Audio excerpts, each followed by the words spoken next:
So எவ்வளோ நடிகர்கள் வந்து நடிக்கும்போது ஒரிஜினல் பண்ணுவாங்க, பாடி டபுள் பண்ணுவாங்க, ஃபேஸ் ரீப்ளேஸ் பண்ணுவாங்க, சிஜி பண்ணுவாங்க, எவ்வளவோ பண்ணிவிட்டு நான் தான் பண்ணேன்னுவாங்க.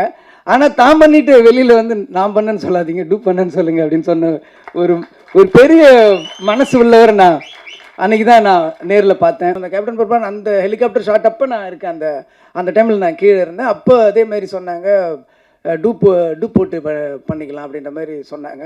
அன்றைக்கி வந்து இவங்க 2 பேருமே வந்திருந்தாங்க, அண்ணியும் வந்திருந்தாங்க. அன்றைக்கி செட்டுக்கு ஒரு அம்பாசடர் காரில் வந்தாங்க, எனக்கு நல்லா ஞாபகம் இருக்குது. அன்றைக்கி அந்த பர்டிகுலர் ஷூட் அப்போ அவங்க இல்லைன்னு நினைக்கிறேன்.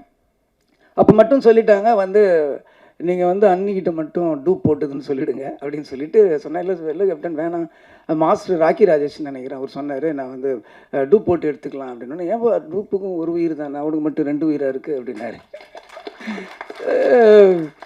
அதெல்லாம் அவ்வளோ பக்கத்தில் இருந்து எந்த மைக்கும் கேமராவும் இல்லாமல் காதால் கேட்கும்போது ஒரு பெரிய மிரட்சி உண்டாயிடுச்சு, ஒரு மரியாதை உண்டாயிடுச்சு.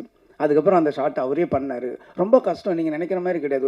ஒரு ஹெலிகாப்டர்ன்றது இந்த பக்கம் வெயிட்டு போட்டால் இந்த பக்கம் அதுக்கு தகுந்த மாதிரி வெயிட் போடணும், இல்லைன்னா அன்பேலன்ஸ் ஆகி ஹெலிகாப்டர் வந்து அது மேலே இதாக ஆரம்பிச்சிடும். இப்போ இருக்கிறதுல ரொம்ப ஸ்ட்ராங்கு.